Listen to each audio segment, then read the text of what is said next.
All right. Well, welcome, welcome, welcome. Getting a nice little crowd going in here. Really appreciate it. And we are so thrilled to have Eric Smith, who is with just about everybody. He's with the Cato Institute, he's with FAIR, he's with ProHuman. And which one am I forgetting, Eric? Well, I forget a lot of them actually. Okay. Free Black Thought. Got a list. Oh, Uh, yeah. I got a list. I got a list. oh, right, right. Don't take We're some of my ruining her list. Okay. introduction. We can't do that. Okay. Well, we got them still coming in. We're going to have a very different type of program today in that there's no slides. It's all going to be discussion, and we're going to be interested in hearing what Eric has to say. And a couple of housekeeping notes. First and foremost is it is always a good idea to just speak up. That's just a really good idea, okay? Because yeah, thanks for the thumbs up there.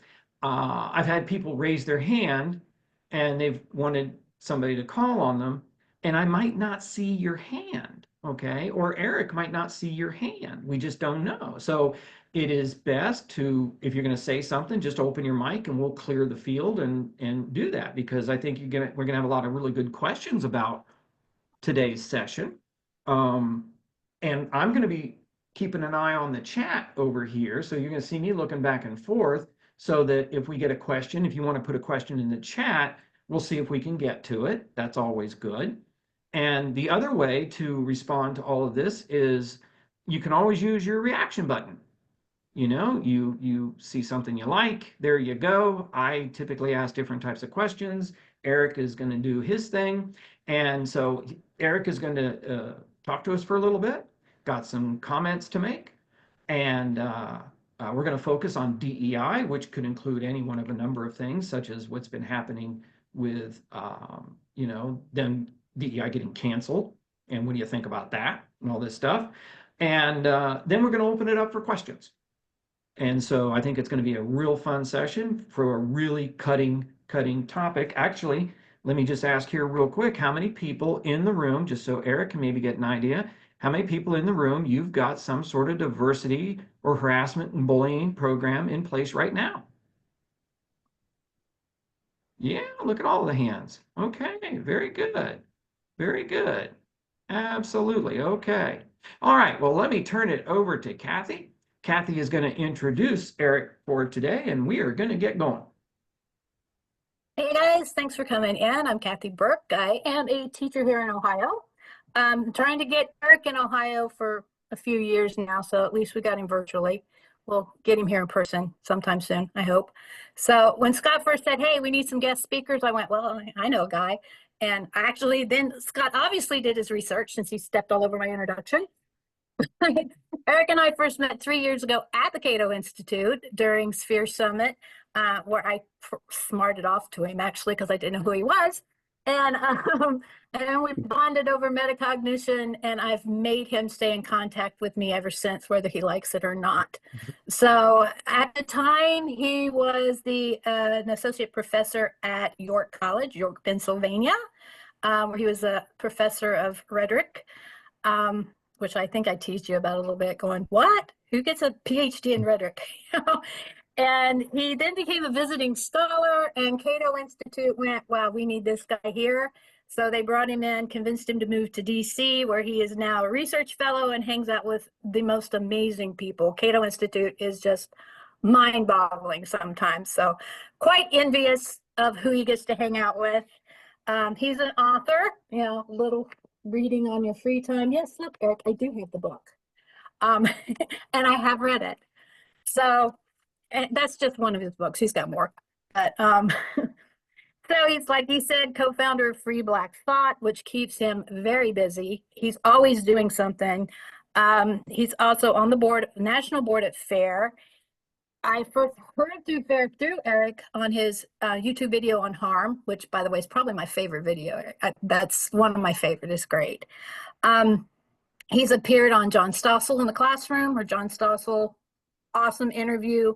Dr. Phil, Glenn Lowry, The Glenn Show, another favorite of mine. He's testified before the House, just a small little thing.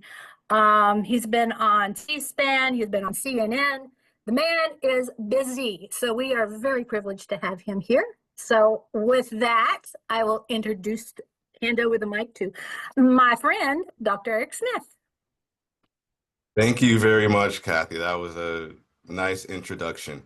Um, I know we only have an hour here, so I'm just going to jump in and hopefully I finish in a reasonable amount of time, and then we can have a robust Q&A conversation. So let's get started.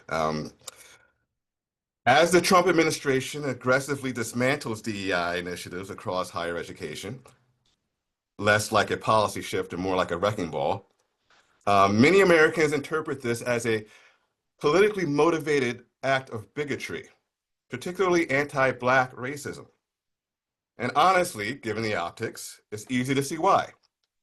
But before we join the chorus of condemnation, we should distinguish the object of critique. The real issue is not diversity, equity, and inclusion as they are classically defined. The issue is something called critical social justice, a highly ideological framework that redefines those terms, diversity, equity, and inclusion, through the lens of systemic oppression and a quasi-Marxist social analysis.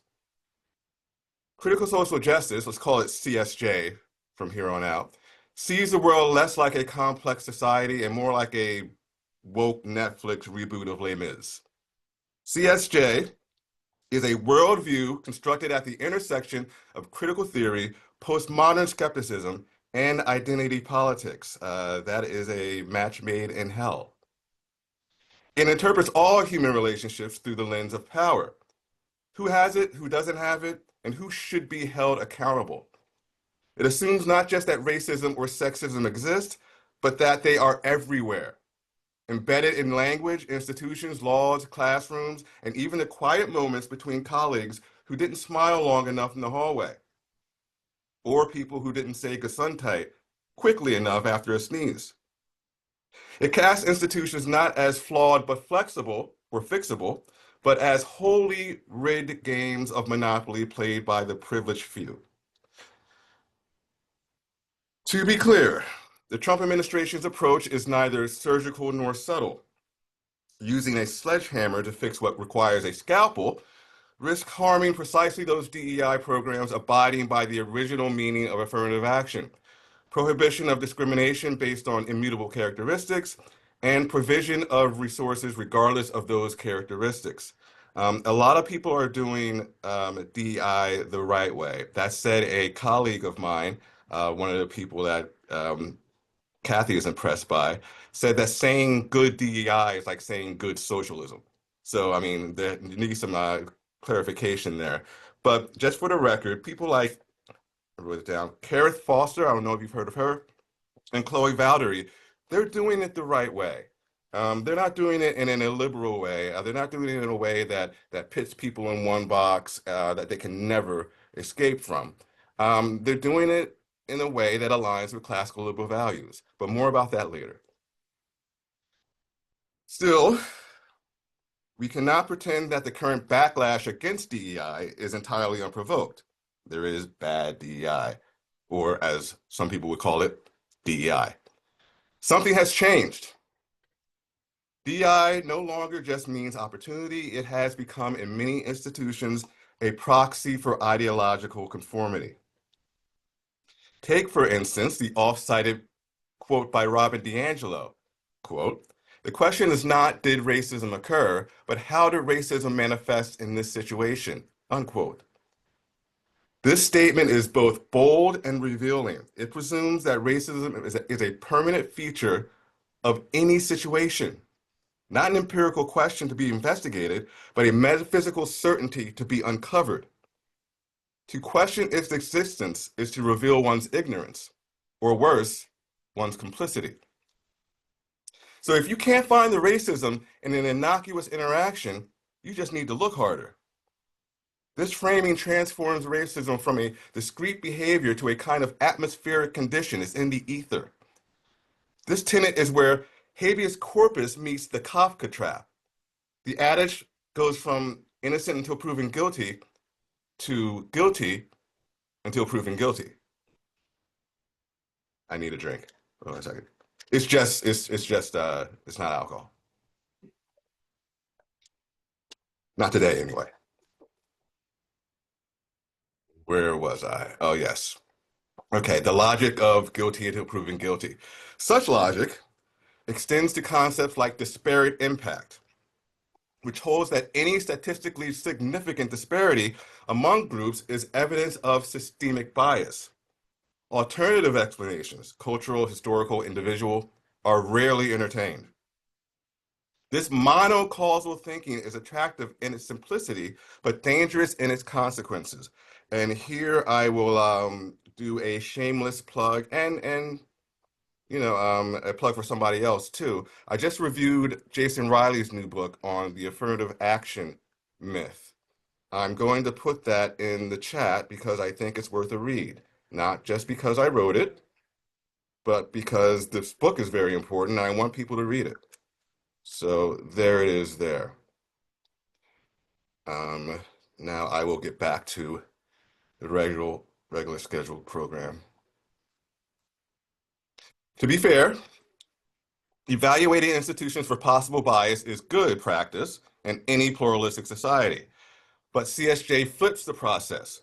It begins with the conclusion and works backwards to the evidence. It's sophistic in nature in that it exercises intellectual rigor insofar as it benefits the perceived downtrodden group in question. That's not analysis. It's not critical thinking. It's reverse engineering of moral outrage. A key feature of CSJ is called epistemic justice. The idea that knowledge itself is political and that the dominant way of knowing, logic, empiricism, falsifiability, aspects of the scientific method, is inherently suspect. In its place, CSJ elevates perception, narrative, and subjective experience as superior ways of knowing, especially when these perspectives come from individuals deemed marginalized. We've heard the term narrative or lived experience. Both narrative and lived experience can be powerful supplements to deliberative speech. They can serve as introductions or examples of a well-reasoned theory. However, to rely on them as one's entire epistemology gives way to solipsism, especially when questioning someone's description of lived experience is considered a form of bullying. Yes, if you ask a question about somebody's story, or for clarification or something like that, that is considered a form of violence. Scholars in my field of rhetoric and composition have written texts arguing that even fictional stories are epistemologically equal to well-reasoned and empirical work. If you don't believe me, these are very popular books in my field. Counterstory, the idea of counterstory is anything that counters mainstream, that counters hegemony. It's code for speaking against white people, basically. And fiction is allowed. You can do autobiography, but you can also make up a story as an argument, right? You would think we'd be able to ask questions, especially if somebody makes up stories for their argument, but that is not the case. As I will show you later, that is a form of violence in my field. But these books are worth a read, not just to read ironically, but to know exactly what epistemic justice is considered in academia in general, and in my field of rhetoric and composition in particular. Moving on. Besides that, those counter stories, you're not allowed to have a counter story. Not all lived experience is considered valid.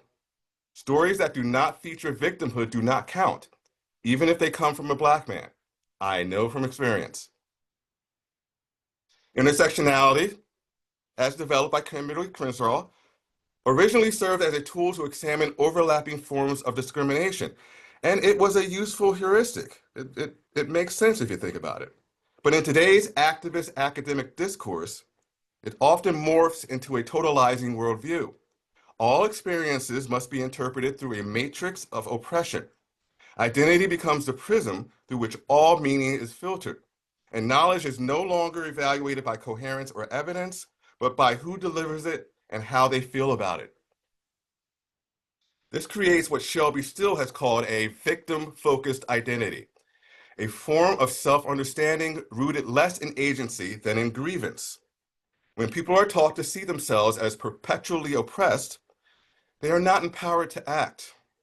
They are trained to wait for allies, for interventions, for validation, for someone to swoop in and save them. In tandem with this comes the rise of affective reasoning, AFFECTIV reasoning, the privileging of emotional response over analytical rigor. Disagreement is interpreted as harm. Discomfort is rebranded as trauma. Students are no longer asked to grapple with difficult ideas, they're encouraged to report them. Entire bureaucracies now exist to protect feelings rather than foster thought.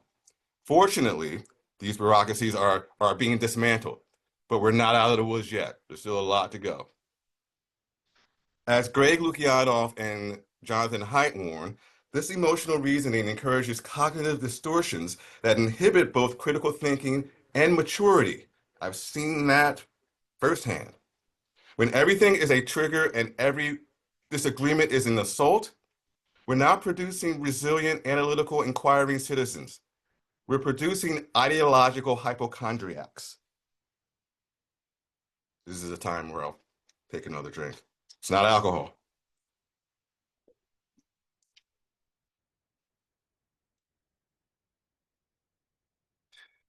Let's turn now to higher education, specifically, where CSJ has found fertile ground through initiatives labeled with everyone's three favorite words: diversity, equity, and inclusion.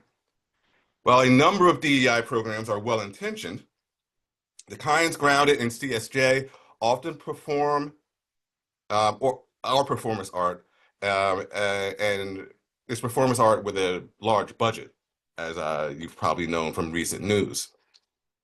Today, DEI programs rooted in CSJ function less like inclusion efforts and more like ideological enforcement agencies. Mandatory diversity statements, loyalty pledges masquerading as job requirements, and ever-growing number of diversity training modules are symptomatic of this drift. Fortunately, the tide is turning on these ideological symptoms, but the root of the problem, CSJ, is still there. As Yasha Monk recently wrote, reports of the death of wokeness are greatly exaggerated. Sarah Ahmed describes this phenomenon as institutional diversity devolving into bureaucratic virtue signaling. What I call optic rhetoric replaces results with rituals, land acknowledgments, designated safe spaces, privilege walks.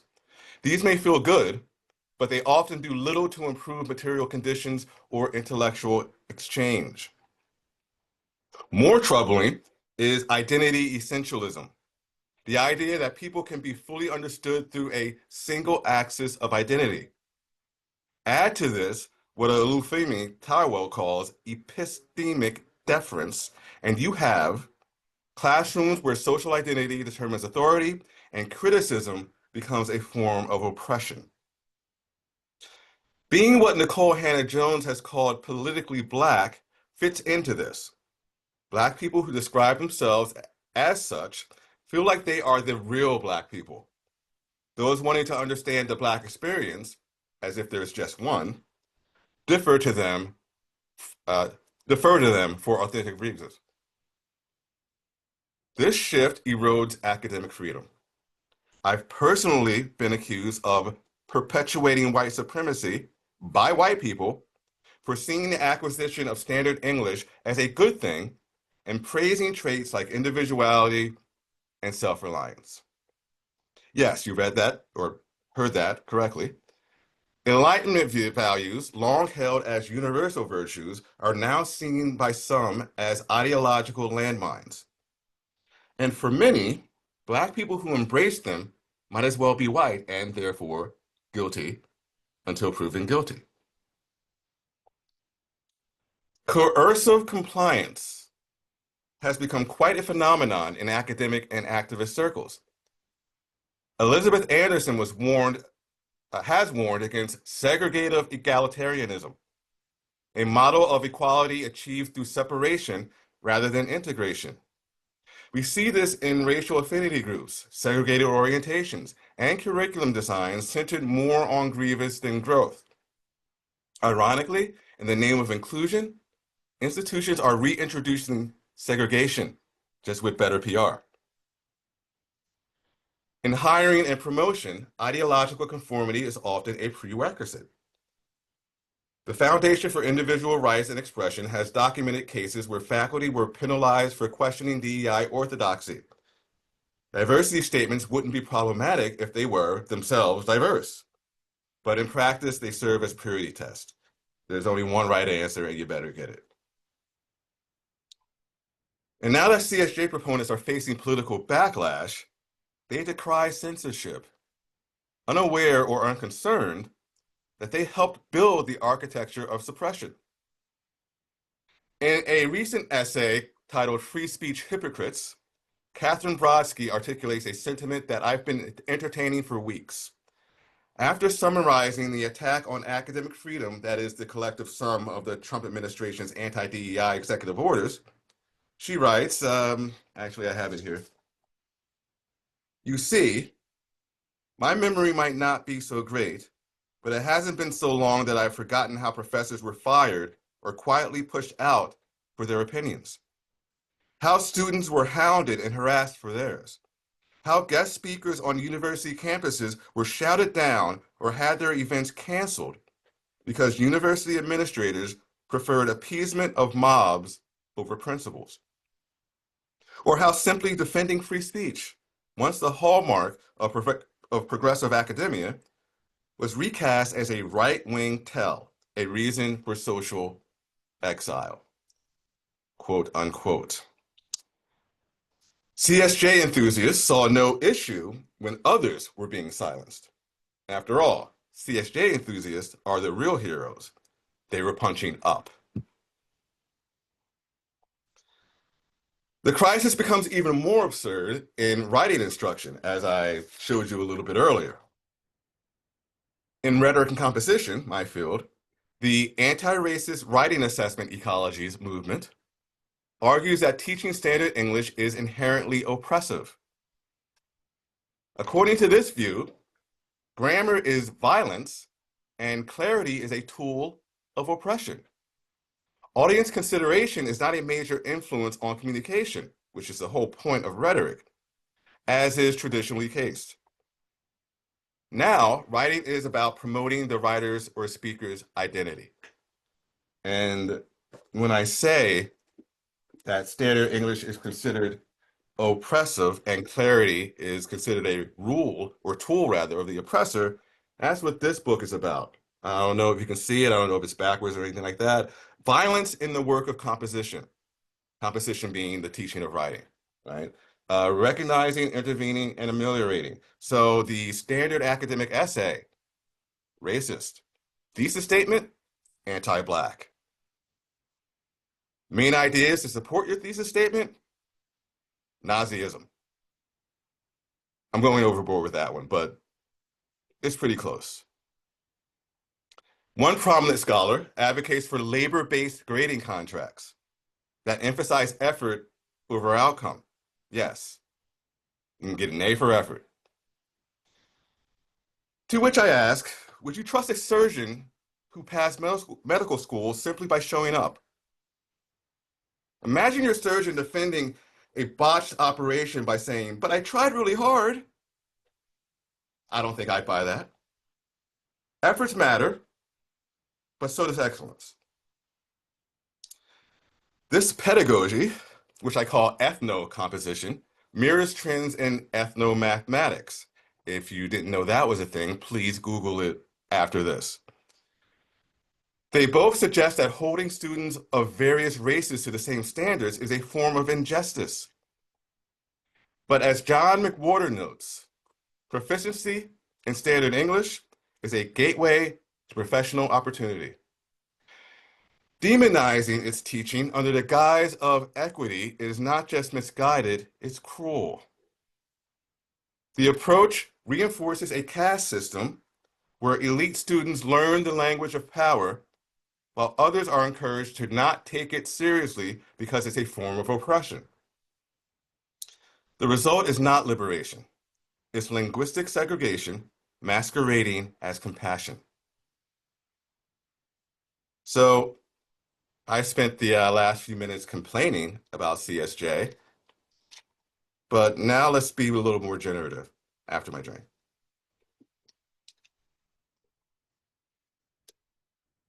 Thank you. So what do we do instead? I propose a return to classical liberalism, not as nostalgia, but as vision.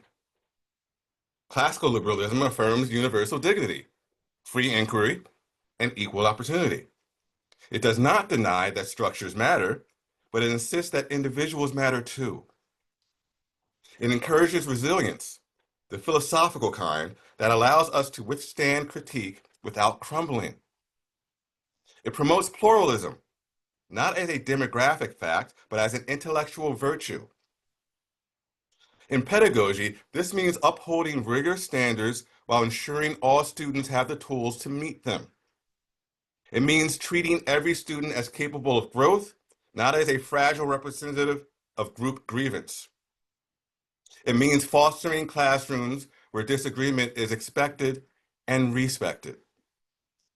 Classical liberalism is social justice if you do it correctly. Let's unpack that statement. Classical liberalism offers a framework for pursuing justice through liberty, equal rights, and open deliberation. It provides a means of pursuing justice. It is not social justice in the form of redistribution or equal outcomes. Ideally, it allows people to acquire the necessary skills and disposition to thrive in a free and pluralistic society. When grounded in individual dignity and equal opportunity, classical liberalism aligns with the most enduring aims of citizen interaction and interdependence. It builds a rhetorical bridge and promotes cross-ideological dialogue.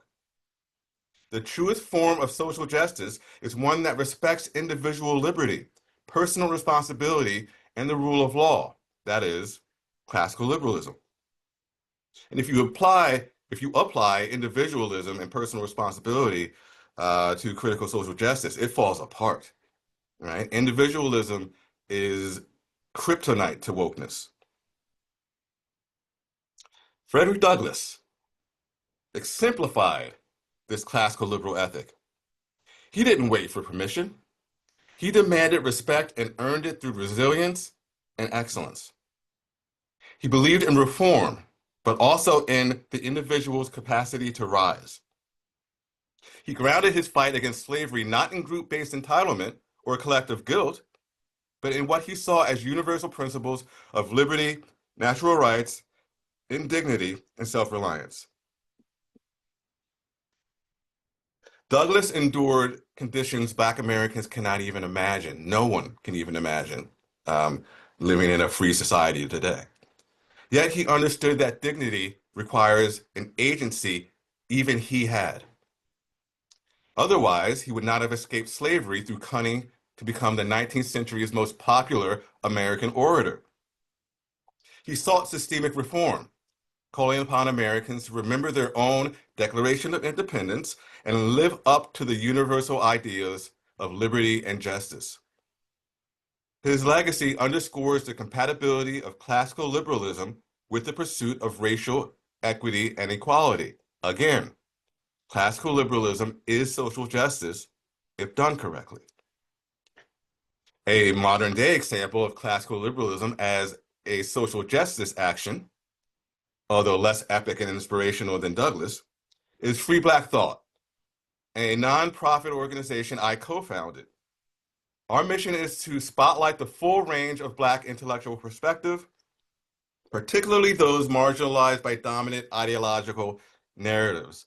And what I mean by that is, if you watch the news, you'll think all Black people are poor and angry and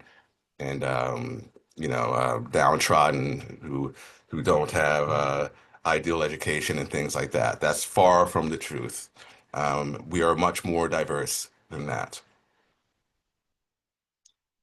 Free Black thought champions pluralism, merit, and individual agency, not as alternatives to racial justice, but as its necessary preconditions. We don't police speech or identity. We invite conversation and contestation, trusting that truth and justice emerge not from ideological conformity, but from civil discourse. In doing so, we embody a liberal approach to racial justice, one that affirms dignity without demanding deference. In practical terms, this means restoring intellectual standards. It means defending the right to offend. It means supporting students not by lowering expectations, but by equipping them to meet them. Critical social justice offers a compelling narrative. It provides clarity in a complex world. It offers community to those who feel isolated. In reality, there's a framework that ultimately collapses under its own contradictions. It demands inclusion while excluding dissent. It elevates emotion while discounting evidence and the emotions of people who disagree with them. It replaces empowerment with paternalism. This isn't education, it's indoctrination. Yes, DEI needs reform, but the solution is not the culture wars version of a call-out threat. It may not be executive action, the preferred tool of the Trump administration. It's a recommitment to intellectual seriousness, educational equity, and moral courage. We don't need more slogans. We need institutions that teach students how to think, not what to think. And that phrase is becoming cliche for a good reason. We need institutions that prepare students for challenge, not protect them from it. That treat language as a bridge, not a battleground. That's not just a critique of CSJ. It's an invitation to do better, to expect more, to build institutions that empower people not just to express their identities, but to transcend them. If we do these things well, we may find out that we no longer need DEI initiatives at all. We'll have something better, a culture that lives the lives and the values it claims to teach. Now I'm done. Okay, wonderful. A lot to unpack there. So I can see why people have their AI otter on. Going to get a lot of good stuff out of that. I love that. Um, oh yeah, we got a question here. If you could reiterate what CSJ stands for. Critical social justice. Mhm. It comes out of critical theory, and it has the same origins as critical race theory. It's kind of an umbrella term for critical race theory, critical gender studies, critical size acceptance, things like that. It's an ideology that pits the oppressors against the oppressed, right? And it basically says that when it comes to racism or any kind of discrimination, it's always inherently there in any interaction, right? It's not something that it's not something that you discern. It's something you discover. If you can't see it, you haven't looked hard enough. That's a Mm, very, very short description of CSJ. right, right. That sounds like Beverly D'Angelo and Robin uh, DiAngelo. Yeah. Robin D'Angelo. Beverly Absolutely. DiAngelo is a national treasure. Oh yeah, yeah, Beverly. That's somebody else, isn't it? So okay. One thing that I loved your comment that we don't take a sledgehammer, we take a scalpel and to DEI. And I'm assuming just to sort of sum it up, it's like we need to cut out the illegal stuff from our diversity training, and we need to cut out the stereotyping and consider all humans. Is that about Yeah, right? that's about right. Some people do not know that I used to be a diversity officer. Um, in the early aughts, during the Bush slash Obama administrations. And, I was trying to celebrate diversity and inform people that there are different people out there who have different outlooks and things like that. Um, I mentioned a privilege walk in this talk. I Mhm. did that, but not for the reasons it's done today. I did it so that people look around and just know that not everyone has their experience. The point was there but for the grace of God go I. Not I'm privileged, you're not, therefore I'm a bad person or whatever, right? It's being abused these days. Yeah, yeah. And that's the trick, isn't it? Because Target was in a situation, which I think is a famous example. They had their DEI program and they got a lot of flack for that, so they got rid of it. And then they got a lot of flack for getting rid of it. And so it's like this binary choice here. Um, what should organizations do rather than just throw out your DEI? How do they edit it and get it to the point where, okay, this is something that's, and I keep using the phrase from all humans because that's exactly what Frederick Douglass said. Now I'm stealing his idea that we should treat each other like humans. And so it's kind of like Target and a lot of these companies, it's like, okay, I'm going to throw it away or I'm going to keep it. And there's really nothing in the middle that really could satisfy both sides. That's because a lot of people don't know that middle exists. You know, they don't know what exactly is being talked about when people say DEI. Mhm. They see words like diversity, equity, inclusion and say, well, those are good things. If you're against that, you're a bad person.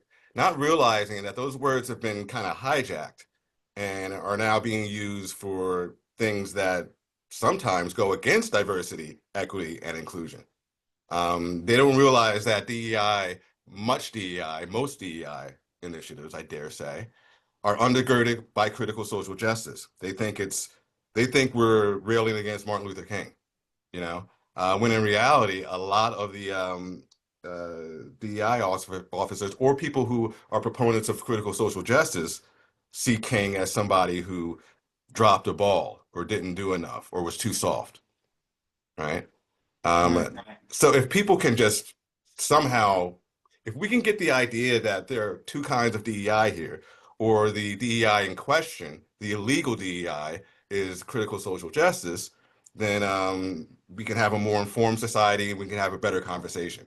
But that is difficult to do. I literally had a dream last night that I was trying to do that and I couldn't, and nobody was listening to me last night. So Yeah. it's right here. It's all I think Yeah. about. Yeah. Yeah. Phoenix. Hi, Eric. Thanks for speaking today.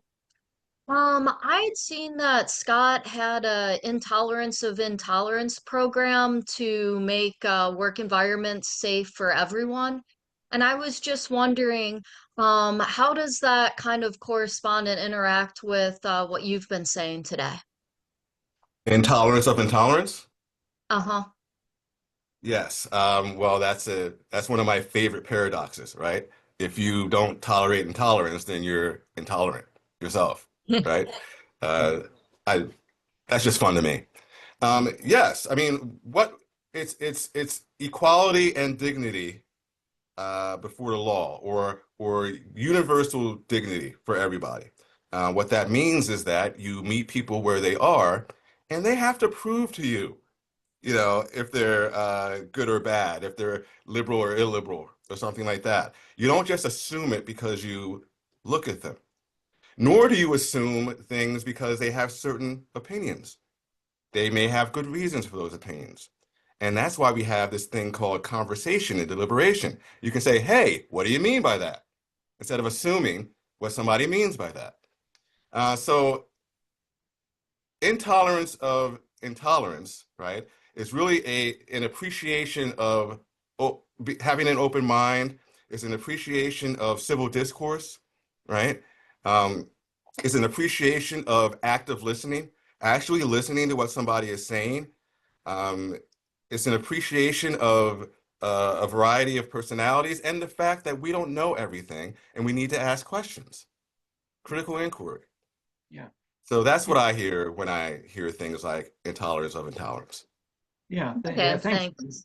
Yeah. That's my program. And I started calling it that way back in like 2003 because I saw some problems with DEI, and you should have all gotten an email on that. So I worked really hard on it, and this is what we're kind of talking about in that Yeah, I think exactly, Eric, that a lot of companies get rid of their diversity because they don't know what else to do. Yeah. It's like I'm going to get rid of my DEI, and so that's why if you want to go check it out, it's on my website, and a portion of each sale goes to FAIR. And so if you go to scottwarwick.com and click on to store, you'll see intolerance of intolerance. And this took 10 years to research and months in the studio recording. And just to let you know that there's like 24 of these half-hour sessions. And so I'm really proud of it. And so yeah, go check it out. And I sent to everybody a flyer on it. And if you want to get another copy of that, just let me know. But it's like $150 off for, 12 hours, 24 sessions. So that's what we're trying to accomplish here is that, hey, don't throw your DEI out and don't keep it, but surgically address it here in the middle. And so, no, I Uh, think what you're saying. and I agree that reform is better than, total revolt and getting rid of it or something like that. That said, I think a very interesting conversation would be around the question, do we need DEI for racial justice or any kind of justice? Do we need DEI for diversity, equity, and inclusion? Do we need it? Right? I flirted with the idea during my talk today. Jason Riley, who just wrote a book, seems to think that a lot of initiatives that are called DEI are unnecessary. And I basically said that if we re-embrace classical liberal values um, to undergird all our relationships, then perhaps a lot of racial animus can be dealt with that way. So I think a conversation to be had is that, do we need it in the first place? Yeah. And I'm leaning towards we need something, right? Something that celebrates diverse cultures, or something that just informs people of, how certain people see the world and why, right? Yeah. The and why is very important. I like the and why. Mm-hmm. One thing that I was wondering about and see what everybody thinks, because you were canceled for being a white supremacist. That's our question. Yes, I didn't lose my job. I had tenure. So Oh, I didn't lose my job. I just lost my standing in my field. No one would talk to me. I want to know, how did that affect you personally? It, oh, that's a big question. The real answer is about an hour long, and it starts when Okay. I'm 5. All right, that's the real answer. I'll give you the short answer. I was very angry, and I transmuted that anger into talks, op-eds, a book, 2 books. Right? I took that energy and made the best of it, but it was the last straw for me, which implies that there are several other straws before that, which is why the real answer is long, Okay. and starts when I was 5. Um, but it was the last straw, and that's when I decided something had to change. My career has 2 parts: before that realization and after it, right? Mm, And that's where I am. yeah. It's rough, isn't it? Yes. Yeah. And that's what, I was talking before here, and I really appreciate my best friend, Mark DeGarmo, is here with us today. Really appreciate it. And I was on the phone with him. As most of you know, I was canceled a couple of years ago, and I spoke out for years that we need to change and change. And I was just ignored. And then I became a whistleblower. And I will tell you, it has absolutely destroyed me. I have lost clients like crazy. I want to really thank Teresa because I'm going to be with Teresa's group on Monday training, so she is stuck by me. But I will tell you from a financial standpoint, it is absolutely devastating. It will ruin people. Okay. And just to give you a statistic from the 2020 census, 10 times more white people commit suicide than blacks. And White men particularly, yes. yeah, and there's only 5.5 to 6 times more white people than black people. So, we're 4 times more. And why is that? Well, first of all, just tell you what's happened to me is I have most friends have run out on me. every HR chapter in the state has run out on me. I got canceled by Florida last week, and I had a total meltdown on Monday. I got this in the mail. I don't know if you can see it, but that's my Tolerance and Diversity for White Guys book that I got in the mail, and it was signed, and someone has torn it up into little pieces and mailed it to me. I just broke down and cried. That kind of stress was, I mean, I'll tell you what happens. How many people have folks back at the ranch, give you a little poll here, that have behavioral problems? Angry or something like this. You get a lot of them, right? First thing I always do when I coach somebody is I have their blood work checked. Menopause, manopause, thyroid, all kinds of things will throw your behavior. Diabetes will throw your behavior off. In my case, what's happened is it's attacked my pituitary gland and my TSH, which is your thyroid stimulating hormone, is down to 2.8 or 0.28. The minimum you really should be is 0.45, and I'm at 0.28. And my doctor said it's all the stress. So you see, this is what happens to people. And financially, well, that's honestly, financially, that's why I put together the video series, is to hopefully put this out so we have an alternative, but to hopefully save my practice. So I will tell you, this is what happens to people who are canceled. It kills them emotionally and kills them financially. And so that's why I'd ask, Kelly or somebody, if you get a chance to give me a call, I'd really appreciate it, because I'm a perfect example of a victim of DEI. And yes, I spoke out, I named names, and it cost me my life. And so it's a very traumatic thing. So I want to put an end to that. That shouldn't happen to anybody just because of their skin color. I get called white boy, I get called all kinds of things. And it is amazing. Everything that Erec is saying is there's an action to it. And so I just wanted to throw that out there. So yeah, I will tell you, I would really love to have your support, to hear from you, or check out the videos or something like this, because that's how we're going to fund Ohio Fair, and that's how we're going to do things here. So, but yeah, I asked my friend to sit in today because he was really worried about me, and I'm worried about me. And there's thousands and thousands of people like that. So when Erec is talking about this, we're talking about real people who get caught in these wheels. And honest to God, I never thought most people would run out on me, but they did. They're so afraid. So Erec, there's a real life example for what you're talking about and the importance of what you are doing. Thank you, but I want to draw some attention to the importance of what you are doing and did. You spoke up when a lot of people weren't. A lot of Right. people were staying silent, Yeah. and you had the courage to say something, the moral courage to say something, and that's commendable. Nowadays, people are acting like they were against DEI and CRT the whole time, when I Yeah. know for sure they were on the front lines of that stuff, you Right. know. And so there was an article in Inside Higher Ed last week, I think, or a few days ago, saying, maybe DEI isn't a good thing. Maybe Yeah. I was like, where was this in 2021? You know? I mean, suddenly all these articles are coming out arguing things that we've been arguing for years, Yeah. So which is a good thing, Yeah. but it doesn't recognize the people who spoke out in the thick of it, like you, and I Oh, yeah. appreciate that. It's just kind of interesting because I spoke up because someone in a session said, well, all white guys, all white males are guilty.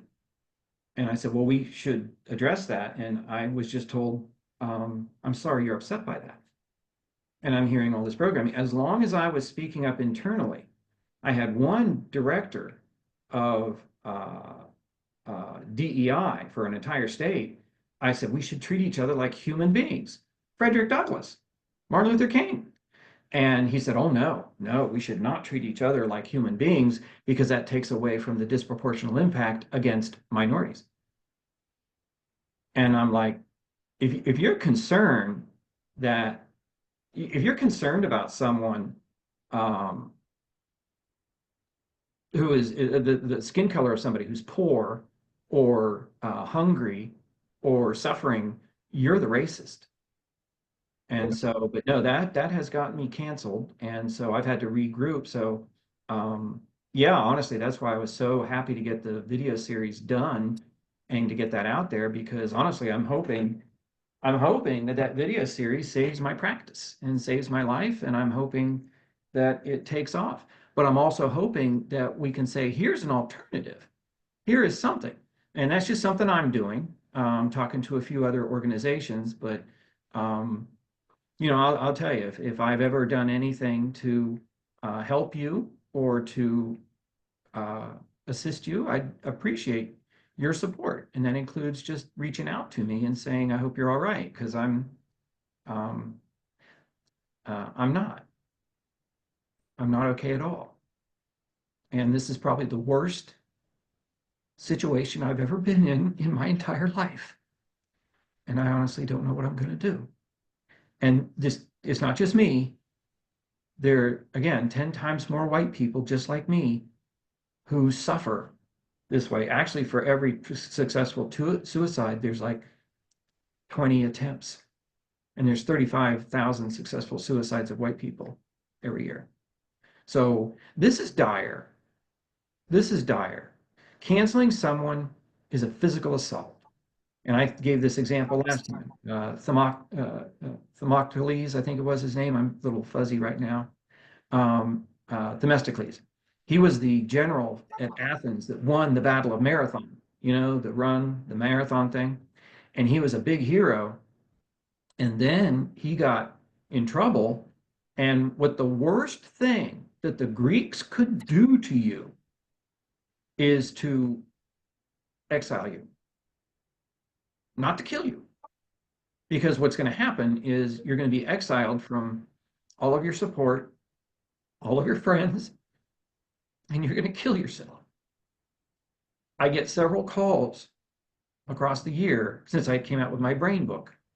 I get several calls from people where they've had suicides. And I said, well, okay, well, there's a mental illness. I said, well, first of all, the CDC just came out this year and they said, you know why people really commit suicide? Because less than half have a mental impairment. There's no hope. That's why people went to Dr. Jack Kevorkian. There's no hope. So, and most of the times when I'm dealing with people with behavioral problems, they have chemical imbalances. Everybody goes right to it. Well, we're going to have a mental exam. No, do you know someone that you can give them hope? Okay. And somebody said, yeah, I understand. He said, I've actually got, suicide hotline on speed dial. I'm like, well, it's only 3 numbers anyway, but, I don't know if people, now this see why I was looking forward to having you on. I don't think people realize how important it is what you're doing, Erec. And it doesn't matter that you're black and that I'm white. I honestly, I don't know what's going to happen to me. This is the worst I've ever been. My health is shot. My practice is just in pieces everywhere because I have friends that would just picture this. I've had friends that would come up and give me a hug after I do a session for 20 years. And the day before Thanksgiving, I called to say, hey, I just need to talk. And she wrote back to me a text saying, I will only talk to you about professional items. We're not friends. This is what happens.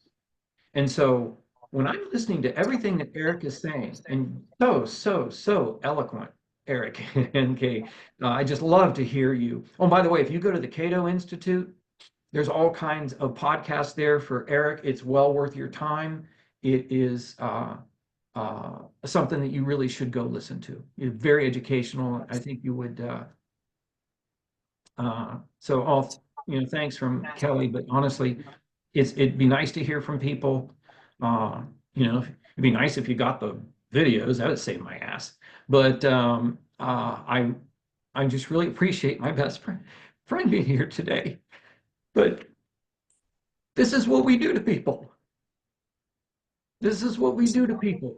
And this happened to me because I said we should all treat each other like human beings. And so what happens? Your health goes down the pot. And then you lose your temper and you do things that are stupid.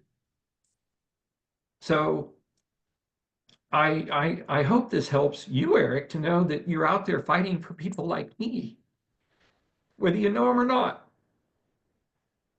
Scott, thanks for sharing that. I want to invite you on to the podcast, Competencies of Civil Discourse. People need to hear your story. And the show is burgeoning right now, but by the time we have you on in the fall, maybe it will be a hit, and I want as many people as possible to hear, your story and that this is the story of many other people as well. I'm trying to do that, and I'm thinking of a video or a book or something, but I'm here in a hotel room, and it's my pituitary gland. And I'm seeing my doctor again, but it doesn't change overnight. I never even heard of TSH for your thyroid until mine went bad. They said it's like oil in your car. Oil in your car. If your car is low on oil, you're going to get tired. You're going to get tired. Engine's going to overheat too. So if you go push somebody too much, they'll explode because of the lack of thyroid. Okay. So the person doesn't need a mental exam. What they need is they need an endocrinologist. That's what they need. And I found a lot of folks like that. And I'm telling you my story because I can't be any more honest. And I am really, really struggling, both, financially and emotionally, to the point that it's cost me everything. It's cost me everything. There are thousands and thousands of people out there just like me right now, right now.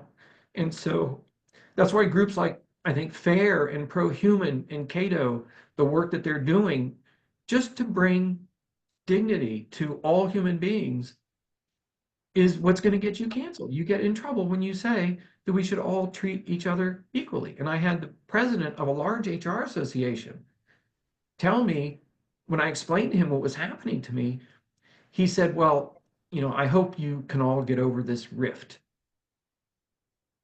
I don't think it's a rift. And I was told by a director for the state that you're complaining and you're just throwing sticks and stones. Back to Eric's point, if I was black and someone said I was guilty or called me a boy, how much support? Let me give another reaction here. How many people think I would have lots of support?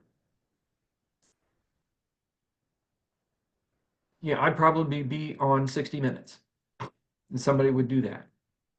But because I'm white, it doesn't matter. So this whole thing of this construct that Eric is talking about, that you're guilty before proven guilty, I'm it, pal. I'm it. And I'm trying. And I am not an emotional person at all. And I usually use humor to fix everything and make it acceptable. But sometimes the humor and the socks don't work anymore. And so I would like to hear from you. I would like your feedback on what you think of the videos. I really would like your feedback on what you think of them. Say, hey, this should be like this. This should be like this, because I'm trying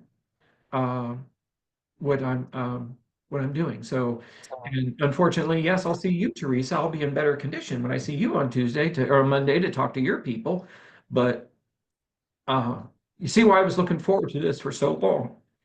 You are really doing important work. I don't know if it was in time for me, but it might be in time for my sons.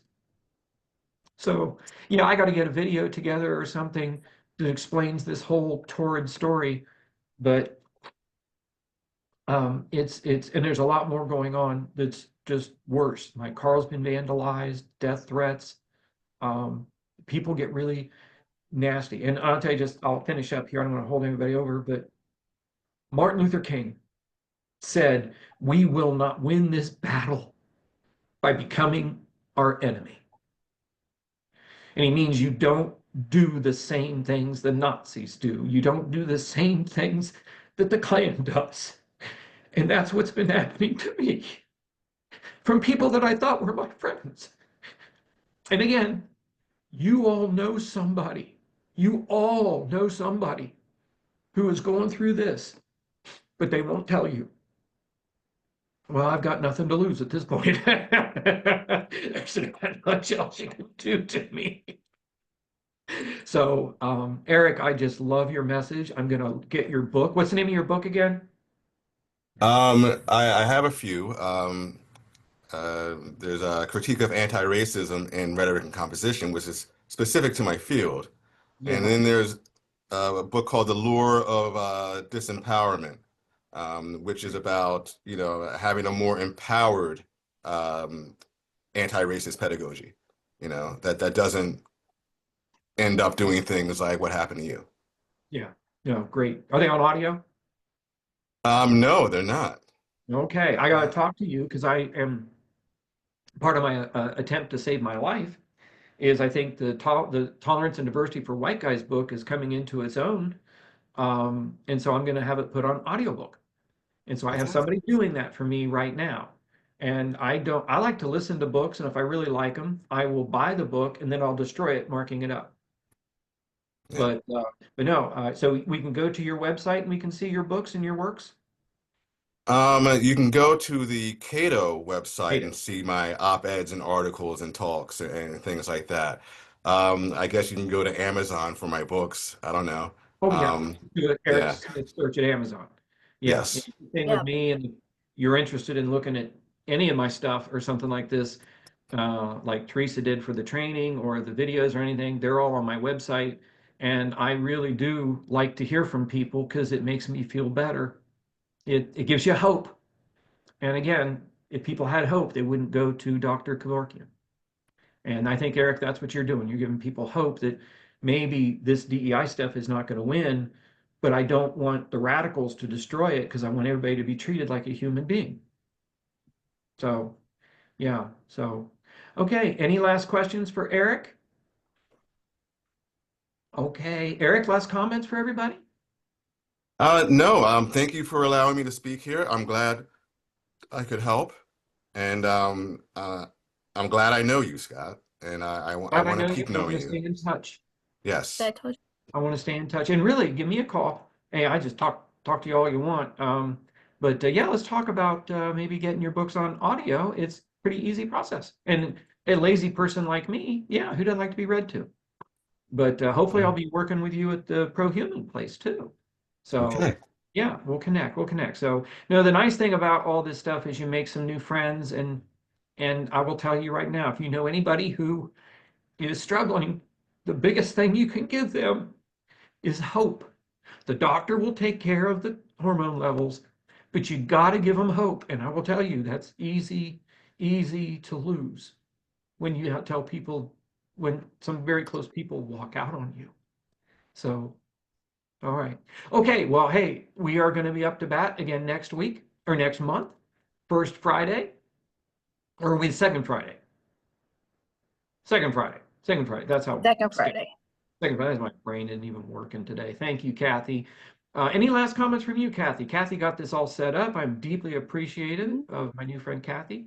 I knew what I was doing. I said, Yeah, you Scott, did. you've got to meet Eric. You Yeah. did. And You first did. time I sat with you, I said, Eric, you got to hear this guy. Yeah. So Well, I'm working on getting Frank Mink, the reformed Nazi. Has anybody ever seen the movie American History X? In Norton? Yeah. Frank is the subject of that movie. That's who Edward Norton is, Wow. Frank Mink. And he is now a reformed, he's a great diversity type person. And he threw away his Nazi boots, got rid of them. And I actually do a program called Erasing Hate, Lessons I Learned from My Klansman Grandfather, because my Papa John was a Klansman. And so I can really relate to Frank's story and how you can get somebody to change. to get them to convert. And Daryl Davis has a big part in that, doesn't he, Eric? Yes, very much so. Yeah, you got to check out Daryl Davis at the Pro Human Foundation. So there's people out there trying to help people like me, but I need your help. I need your support. And if you have any questions at all, I'm always happy to talk because it really does help me feel better to know that I'm not alone. Okay, so we will break it up for today. And again, let's everybody give Eric a big hand. Give us a lot of great stuff. I really appreciate it. Thanks, Eric. Yes, thank you so much, Thank Eric, you. and my new friend. So everybody, take care and light a candle for me. Will do. Bye-bye.